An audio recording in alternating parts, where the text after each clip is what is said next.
अनंतकोटि ब्रह्मांड नायक देवदेवोत्तम कपटनाटक सूत्राधार स्वामी राघवेंद्र गुरुवंदर्गत भारतीय चक्रांतर्गत सीतापदे श्रीरामचंद्र बहुपरात् ऋग्वेदारि सकल सच्छास्त्र सेवामवधारया हरि ओम।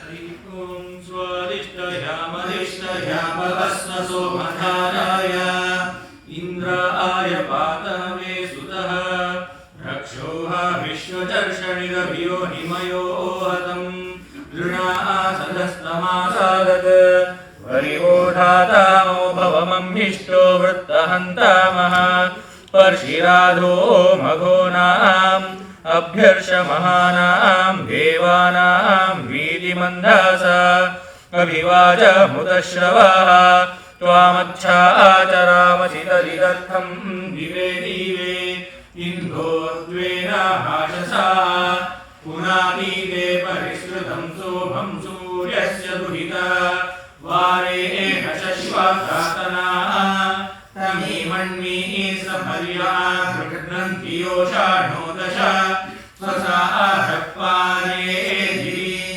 तमीहिन्वन्त्यगृहो धमन्दिवापुरं धृतिम् इधातु वारणं मनतु। ओम स्वस्ति। अनंतकोटि ब्रह्मांड नायक देवदेवोत्तम कपटनाटक सूत्राधार स्वामी राघवेंद्र गुरुवंदर्गत भारतीय मुख्य प्राणांतर्गत सीतापदे श्रीरामचंद्र बहुपरात् यजुर्वेद प्रिया यजुर्वेद सेवाम् अवधारया। ओम शन्नो मित्रस्य वरुणः शन्नो भवत्वर्यमा शन्न इन्द्रो बृहस्पतिः शन्नो विष्णुरुक्रमः नमो ब्रह्मणे नमस्ते वायो त्वमेव प्रत्यक्षं ब्रह्मासि त्वमेव प्रत्यक्षं ब्रह्म वदिष्यामि ऋतं वदिष्यामि सत्यं वदिष्यामि तन्मामवतु तद्वक्तारमवतु अवतु माम् अवतु वक्तारम्। ओम शांति शांति शांतिः। हरि ओम स्वस्ति। अनंतकोटि ब्रह्मांड नायक देवदेवोत्तम कपटनाटक सूत्राधार स्वामी राघवेंद्र गुरुवंदर्गत भारतीय मुख्य प्राणांतर्गत सीतापदे श्रीरामचंद्र बहुपरात् सामवेद प्रिया सामवेद सेवाम् अवधारया। ओम ओघ्नायाहि वीतये गृणानो हव्यदाहतये निभूता दत्तवर्हिषि। ओम स्वस्ति। अनंतकोटि ब्रह्मांड नायक देवदेवोत्तम कपटनाटक सूत्राधार स्वामी राघवेंद्र गुरुवंदर्गत भारतीय मुख्य प्राणांतर्गत सीतापदे श्रीरामचंद्र बहुपरात् अथर्वणवेद प्रिया अथर्वणवेद सेवाम् अवधारया। ओम त्र्यंबकं यजामहे सुगन्धिं पुष्टिवर्धनम् ऊर्वारुकमिव बन्धना मृत्योर्मुक्षीयमामृतात्। ओम स्वस्ति। अनंतकोटि ब्रह्मांड नायक देवदेवोत्तम कपटनाटक सूत्राधार स्वामी राघवेंद्र गुरुवंदर्गत भारतीय मुख्य प्राणांतर्गत सीतापदे श्रीरामचंद्र बहुपरात् सच्छास्त्र प्रिया सच्छास्त्र देवाम् अवधारया। ओम धातु ब्रह्म जिज्ञासा ओम ओम जज्ञान्यस्येतः ओम ओम शास्त्रयोनित्वात् ओम ओम तत्तु समन्वयात् ओम ओम ईक्षसेर्ना शब्दम् ओम ओम गौणस्येर्नात्र शब्दात् ओम ओम तन्निष्ठस्य मोक्षोपदेशात् ओम ओम हीयत्वावचनाच्च ओम ओम स्वाप्ययात् ओम ओम गतिसामान्यात् ओम ओम ईक्षतेर्ना शब्दम् ओम ओम श्रुतत्वाच्च ओम ओम आनन्दमयोऽभ्यासात् ओम ओम विकार शब्दान्येति चेन्न प्राचुर्यात् ओम ओम तद्धेतुव्यपदेशाच्च ओम ओम मान्त्रवर्णिकमेव गीयते ओम ओम नेतरोनुपपत्तेः ओम ओम भेदव्यपदेशाच्च ओम ओम कामच्चानानुमानापेक्षा ओम ओम अस्मिन्नस्य च तद्योगं शास्ति ओम ओम अन्तस्तद्धर्मोपदेशात् ओम ओम भेदव्यपदेशाच्चान्यः ओम ओम आकाशस्थल्लिङ्गात् ओम स्वस्ति। अनंतकोटि ब्रह्मांड नायक देवदेवोत्तम कपटनाटक सूत्राधार स्वामी राघवेंद्र गुरुवंदर्गत भारतीय मुख्य प्राणांतर्गत सीतापदे श्रीरामचंद्र बहुवर स्तोत्र प्रिया स्तोत्र सेवामवधारय ಎಲ್ಲರೂ ಹೇಳಿ हरि ओम गोवर्धनधरं वन्दे गोपालं गोपरूपिणं गोकुलोत्सव ईशानं गोविन्दं गोपिकाप्रियं गोवर्धनधरं वन्दे गोपालं गोपरूपिणं गोकुलोत्सवमीशानं गोविन्दं गोपिकाप्रियं गोवर्धनधरं वन्दे गोपालं गोपरूपिणं गोकुलोत्सवमीशानं गोविन्दं गोपिकाप्रियं स्वस्ति अनंत कोटि ब्रह्मांड नायक देव देवोत्तम प्रवट नाटक सूत्राधार स्वामी राघवेंद्र गुरुवंतर्गत भारतीय निर्माण मुख्य प्राणांतर्गत सीतापदे श्रीरामचंद्र बहुपराग ज्योतिषशास्त्र प्रिया ज्योतिषशास्त्र सेवामवधारय प्रतिष्ठे श्रीवात्मो देवाराधायुष्यवर्धनं नक्षत्राधरते वामं योगाद्रोगनिवारणं करणात्कार्य सिद्धिस्यात् पंचांगफलमुत्तमम् ओम स्वस्ति अनंत कोटि ब्रह्मांड नायक देव देवोत्तम कपट नाटक सूत्राधार स्वामी राघवेंद्र गुरुवंतर्गत भारतीय निर्माण मुख्य प्राणांतर्गत सीतापदे श्रीरामचंद्र बहुपराग पुराण प्रिया पुराण सेवामवधारय ओम जन्माद्यस्य यतोन्मयादितरतश्चार्थेष्वविघ्नस्वराट् तेने ब्रह्महृदाय आदिकवये मुह्यन्ति यं सूरयः तेजो वारिहृदां यथा विनिमयो यत्र त्रिसर्गो मृषा धाम्ना स्वेन सदा निरस्तकुहकं सत्यं परं धीमहि अशेषवाग्जाड्यमदापहन्त्रि नवं स्पष्टसुवाक्रदायिनीं ममेह जिह्वाग्रसुरङ्गनर्तकीं भवत्प्रसन्नां वदने च मे श्रीः अस्मद्गुरुसमारम्भां टीकाकृत्पादमध्यगां श्रीमदाचार्यपर्यन्तां वन्दे गुरुपरम्परां पूज्याय राघवेन्द्राय सत्यधर्मरताय च भजतां कल्पवृक्षाय नमतां कामधेनवे आपादमौलिपर्यन्तं गुरूणामाकृतिं स्मरेत् तेन विघ्नाः प्रणश्यन्ति सिद्ध्यन्ति च मनोरथाः श्रीगुरुभ्यो नमः हरि ओम हरि ओम हरि ओम ಪವಿತ್ರವಾದ ಪುರುಷೋತ್ತಮನ ಮಾಸದಲ್ಲಿ ಸಾಧಕ ಜನರಿಗೆ ಅನೇಕ ಸಾಧನವನ್ನು ಮಾಡಿ ಅನೇಕ ಸಾಧನಗಳಲ್ಲಿ ನಮ್ಮ ಮನಸ್ಸನ್ನು ಇಟ್ಟು ಸಾಧನ ಮಾರ್ಗಕ್ಕೆ ಉತ್ತಮವಾದ ಶ್ರೇಯೋಪಾಯವಾಗಿರ್ತಕ್ಕಂತಹ ಈ ಒಂದು ಅಧಿಕ ಮಾಸ, ಆ ಅಧಿಕ ಮಾಸದಲ್ಲಿ ಅನೇಕ ಸೇವೆಯನ್ನು ಮಾಡುವಾಗ ಜ್ಞಾನಕಾರ್ಯದ ಜ್ಞಾನಗಂಗೆಯ ಒಂದು ಸೇವೆಯನ್ನು ಮಾಡಲಿಕ್ಕೆ ಭಗವಂತ ತಾನು ಪ್ರೇರಣೆಯನ್ನು ಮಾಡಿದ್ದಾನೆ. ಅಂತಹ ಸಾಧನ ಮಾರ್ಗದಲ್ಲಿ ಅನೇಕ ಸಾಧನ ಮಾರ್ಗದಲ್ಲಿ ಒಂದು ಸಾಧನೆಯಾದದ್ದು ಶ್ರವಣ ಸಾಧನೆ. ಆ ಶ್ರವಣದಲ್ಲಿಯೂ ಕೂಡ ಅನೇಕ ಸಚ್ಚಾಸ್ತ್ರಗಳು ಹಾಗೂ ಪುರಾಣ ರಾಜವಾದ ಶ್ರೀಮದ್ ಭಾಗವತದ ಶ್ರವಣವೆನ್ನುವುದು ಒಂದೆರಡು ಅಕ್ಷರ ತಿಳಿಯಲಿಕ್ಕೆ ಪ್ರಯತ್ನ ಮಾಡೋಣ.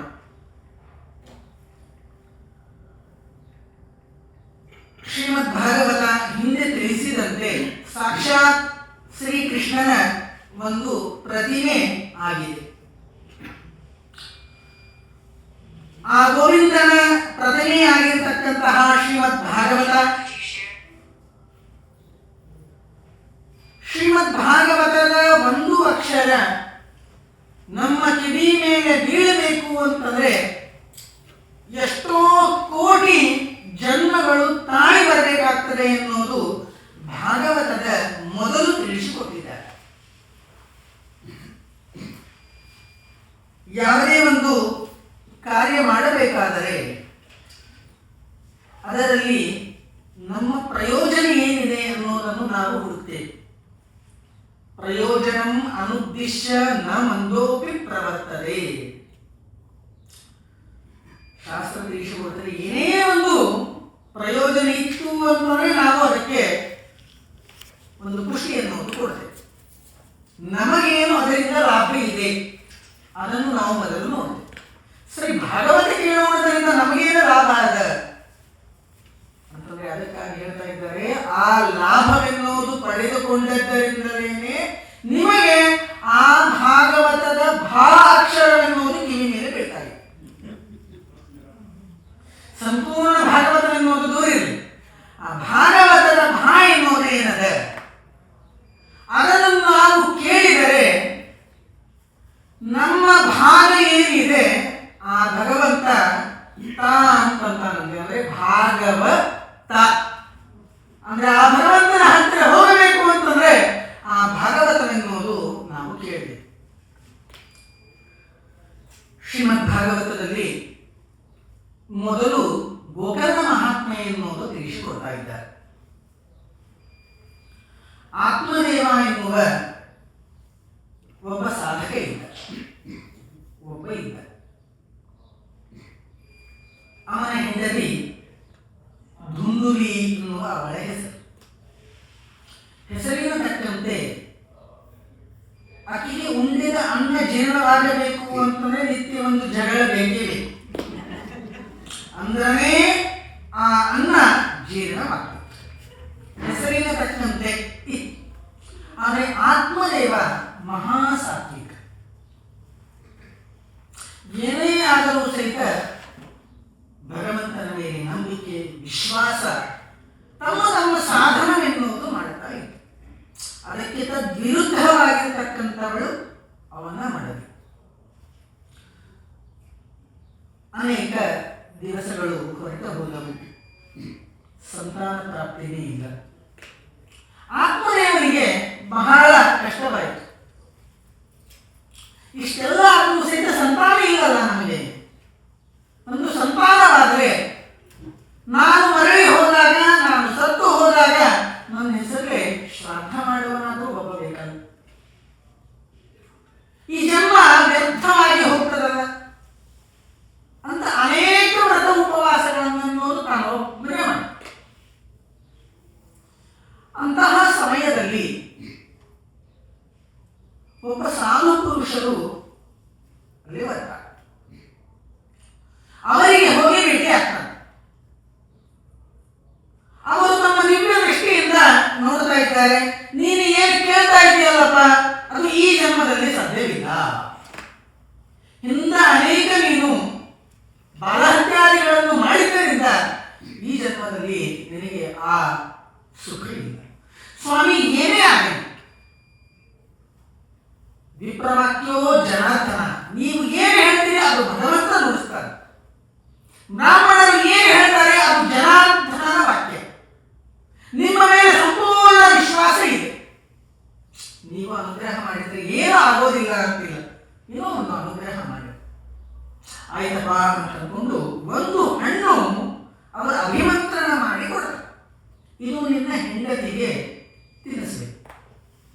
ಇದು ದೊಡ್ಡ ಕಥೆ. ಯಾಕೆ ಅಂತಂದ್ರೆ ಅವನಿಗೆ ಇದರ ಮೇಲೆ ವಿಶ್ವಾಸ ಇಲ್ಲ. ಅವನು ಹೇಳ್ತಾನೆ, ಪಾಪ ಇದನ್ನು ನೀನು ತಿಂದರೆ ನಿನಗೆ ಉತ್ತಮ ಸಂತತಿ ಆಗ್ತದೆ ಅಂತ ಸಜ್ಜನರು ತಿಳಿಸಿಕೊಟ್ಟಿದ್ದಾರೆ. ಇದನ್ನು ನೀನು ತಿನ್ನಬೇಕು. ಸರಿ ಅಂತ ಹೇಳ್ತಾರೆ. ಅವಳ ಮನಸ್ಸಿನಲ್ಲಿ ಚಿಂತೆ ನೋಡಿ, ಸರಳ ತಿಂದರು ಅನ್ನೋದು ಇಲ್ಲೇ ಇಲ್ಲ. ಇದನ್ನು ನಾನು ತಿನ್ನಬೇಕು, ಗರ್ಭವಾಸವಾಗ್ತದೆ, 9 ತಿಂಗಳು ಹೊಟ್ಟೆ ಬರ್ತದೆ, ನಿದ್ದೆ ಇಲ್ಲ, ಸರಿಯಾಗಿ ಊಟ ಮಾಡೋ ಹೋಗಿಲ್ಲ, ಏನು ಬೇಕಾದ ತಿನ್ನೋ ಹೋಗಿಲ್ಲ, ಎಲ್ಲಿ ಬೇಕಾದಂಗೆ ನಾವು ಅಡ್ಡೇ ಹೋಗಿಲ್ಲ. ಅಂದರೆ ಇದು ಒಂದು ಹಣ್ಣು ಇಷ್ಟೆಲ್ಲ ನಮ್ಮ ಕಾರ್ಯಕ್ರಮಗಳಿಗೆ ಬಂಧನವಾಗ್ತದೆ. ಅದಕ್ಕಾಗಿ ನಾನು ಇದು ತಿನ್ನೋದಿಲ್ಲ. ಆದರೆ ಇವನೇ ಹೇಳಿದ್ದಾರೆ ಏನು ಮಾಡಬೇಕು ಅಂತಂದ್ರೆ ಸ್ವಲ್ಪ ಚಾಣಾಕ್ಷ ಬುದ್ಧಿಯವರು. ಇನ್ನೊಬ್ಬಳಿಗೆ ಹೇಳ್ತಾರೆ, ಆಕೆಯು ಗರ್ಭಿಣಿ ಇತ್ತು. ಮತ್ತೆ ಹಿಂಗೆ ಅವರ ಜೊತೆ ಮಾತಾಡಬೇಕಾದ್ರೆ ನೀನು ಈ ಹಣ್ಣನ್ನು ತಿನ್ನಬೇಕು, ನನಗೆ ಮಗು ಆಯಿತು ಅಂತಂದ್ರೆ ನಾನು ಹೇಳಿ, ಆದರೆ ನೀನು ಅದರಂತೆ ನಾಟಕ ಮಾಡಿ ಒಂದೊಂದು ತಿಂಗಳ ಅವರ ದೇಹದಲ್ಲಿ ಯಾವ ಚಟುವಟಿಕೆಗಳು, ಯಾವ ವಿಕಾರಗಳು ನಡೀತದೆ ಆ ರೀತಿಯಾಗಿ ಆಗ ಆ ಹಣ್ಣು ಏನು ಮಾಡಬೇಕು, ಅವಳು ತಿನ್ನೋ ಹೋಗಿಲ್ಲ, ಇವಳು ತಿನ್ನೋ ಹೋಗಿಲ್ಲ. ಒಂದು ಆಕಳ ಇರ್ತದೆ, ಆ ಆಕಳಿಗೆ ತಿನ್ನಿಸ್ಬೇಕು. ಈ ಕಡೆ ಇದೂ ಗರ್ಭ ಬೆಳೀತಾ ಇದೆ, ಈ ಕಡೆ ಆಕಳಿನ ಗರ್ಭವೂ ಕೂಡ ಬೆಳೀತಾ ಇದೆ. 9 ತಿಂಗಳ ಅದು ಇಬ್ಬರು ಪ್ರಸವರಾಗ್ತಾರೆ. ಇವಳು ಹೇಳಿದಂತೆ ಆ ಕೂಸು ಇವಳಿಗೆ ಕೊಡ್ತಾರೆ. ಈ ಕಡೆ ಆಕಳು ಸಹಿತ ಒಂದು ಮಗುವಿಗೆ ಜನ್ಮ ಕೊಡ್ತಾರೆ. ಹುಟ್ಟಿದ ಕ್ಷಣ ಪುರುಷನ ರೂಪ, ಆದರೆ ಕಿವಿ ಆಕಳಿನಂತೆ, ಅದೇ ಗೋಕರ್ಣ. ಭಾರಿ ತೇಜಸ್ವಿ ಆಗಿರ್ತಕ್ಕಂತಹ ಈ ಕಡೆ ಈಗೇನು ಕೂಸಿರ್ತದ ಅದಕ್ಕೆ ಹೆಸರು ದುಂದುಕಾರಿ. ಏನೇನು ಪಾಪಗಳು ಅಂತಿದೆಯೋ ಅದರಲ್ಲಿ ಒಂದು ಹೆಜ್ಜೆ ನಂದು ಅಂತ ಅವನ ಒಂದು ವಿಚಾರ. ಎಲ್ಲ ಪಾಪಗಳನ್ನು ಮಾಡ್ತಾನೆ, ಎಲ್ಲ ಪಾಪಗಳನ್ನು ಮಾಡ್ತಾನೆ. ಒಂದು ದಿವಸ ಹೊರಗೆ ಹೋದ ಅಂತಂದ್ರೆ ಒಂದೇನಾದ್ರೂ ಒಂದು ಘಟನೆ ತಗೊಂಡು ಮನೆಗೆ ಬರಲಿಕ್ಕೆ ಆತ್ಮದೇವ ಬಹಳ ಕಷ್ಟಪಟ್ಟು ಮನೆ ಬಿಟ್ಟು ಹೋಗ್ಬಿಡ್ತಾನೆ. ಏನು ಮಾಡಬೇಕು? ಯಾರಾದ್ರೂ ಒಬ್ಬರು ಅವನ ಮಾತು ಕೇಳುವಂತೆ ಇಲ್ಲ ಅಂತಂದ್ರೆ ಆಗೋದಿಲ್ಲ, ತಾನೇ ಹೊರಟು ಹೋಗ್ಬಿಡ್ತ. ಕಾಲಾವಸ್ಥದಿಂದ ಧುಂದಲ್ಲಿ ಬೆಳೀತಾ ಇದ್ದಾರೆ, ಎಲ್ಲರಿಗೂ ಹೊರಗೆ ಹಾಕ್ತಾ ಇದ್ದಾರೆ, ಅನೇಕ ಚಟಗಳನ್ನು ಹಚ್ಕೋತಾ ಇದ್ದಾರೆ. ಕೊನೆಗೆ ಪ್ರಾಣ ಬಿಡುತ್ತಾರೆ. ಈ ಕಡೆ ಆ ಗೋಕರ್ಣ ಉತ್ತಮವಾದ ಜ್ಞಾನಿ ಎನ್ನುವುದು ಆಗ್ತದೆ. ಒಂದು ಸಲ ಆ ಗೋಕರ್ಣ ಅನೇಕ ತೀರ್ಥಾಟನೆ ಎನ್ನುವುದು ಮಾಡಿಕೊಂಡು ಬಂದು ರಾತ್ರಿ ಸಮಯದಲ್ಲಿ ನಾನು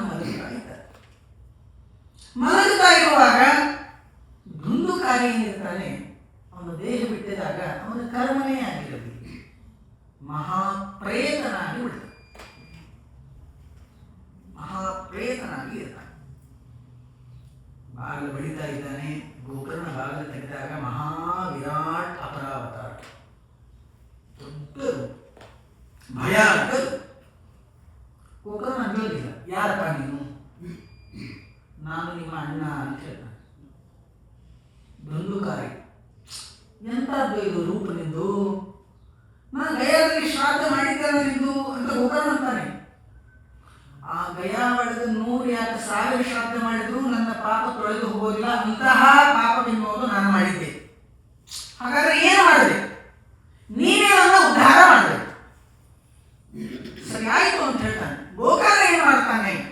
ಎಲ್ಲ ಜ್ಞಾನಿಗಳಿಗೆ ಕೇಳ್ತಾ ಇದ್ದಾನೆ, ಯಾರ ಕೈಗೂ ಉತ್ತರ ಬರುವುದಿಲ್ಲ. ಕೊನೆಗೆ ಸೂರ್ಯನಿಗೆ ನಿಲ್ಲಿಸ್ತಾನೆ. ಎಷ್ಟು ಅವನ ಕೆಪಾಸಿಟಿ ಆಗಲಿ, ಎಷ್ಟು ಸಾಧನವಾಗಲಿ, ಎಷ್ಟು ಪವರ್ ಆಗಲಿ, ಸೂರ್ಯನಿಗೆ ಕೇಳ್ತಾನಂತೆ. ಇಂತಹ ಒಂದು ಕೇಸ್ ಇದೆ, ಅದಕ್ಕೆ ನಾನೇನು ಮಾಡಿದೆ? ಆಗ ಸೂರ್ಯದೇವ ಹೇಳ್ತಾ ಇದ್ದಾನೆ, ಭಾಗವತ ಹೇಳುವುದು ಅಂತ ಹೇಳ್ತಾನೆ. ಸರಿ, ಭಾಗವತ ಹೇಳ್ತೀನಿ ಅಂತ ಹೇಳ್ತಾನೆ. ಯಾವ ರೀತಿಯಾಗಿ ಹೇಳಬೇಕು ಅಂತಂದ್ರೆ, ಶ್ರೀಮದ್ ಭಾಗವತವೆನ್ನುವುದು ಎಲ್ಲರಿಗೆ ತಿಳಿಸಬೇಕಂತೆ. ಇವತ್ತು ನಮ್ಮ ಮನೆಯಲ್ಲಿ ಶ್ರೀಮದ್ ಭಾಗವತದ ಕಥೆ ನಡೀತದೆ, ತಾವೆಲ್ಲರೂ ಆಗಮಿಸಬೇಕು. ಸರಿ ಹೇಳ್ತಾರೆ. ಶ್ರೀಮದ್ ಭಾಗವತ ಹೇಳಲಿಕ್ಕೆ ಪ್ರಾರಂಭ ಮಾಡುವಾಗ ಆಗ ಈ ಪ್ರೇತ ಬರಲಿಕ್ಕೆ ಜಾಗ ಇಲ್ಲ. ಆಗೇನು ಮಾಡ್ತಾ ಇದ್ದಾನೆ? ಮರದಿವಸ ಅವನು ಹೇಳ್ತಾ ಇದ್ದಾನೆ, ಎಲ್ಲರೂ ಬಂದು ಕೂತಿದ್ದಾರಪ್ಪ, ನನಗೆ ಕೂಡ್ಲಿಕ್ಕೆ ಜಾಗ ಇಲ್ಲ ಅಂತಂದ್ರೆ ಒಂದು ಬಿದಿರಿನ ಕಂಬ ಇರ್ತದೆ. ಆ ಬಿದಿರಿನ ಕಂಬದಲ್ಲಿ ಹೋಗಿ ಕೂಡ್ತಾನೆ.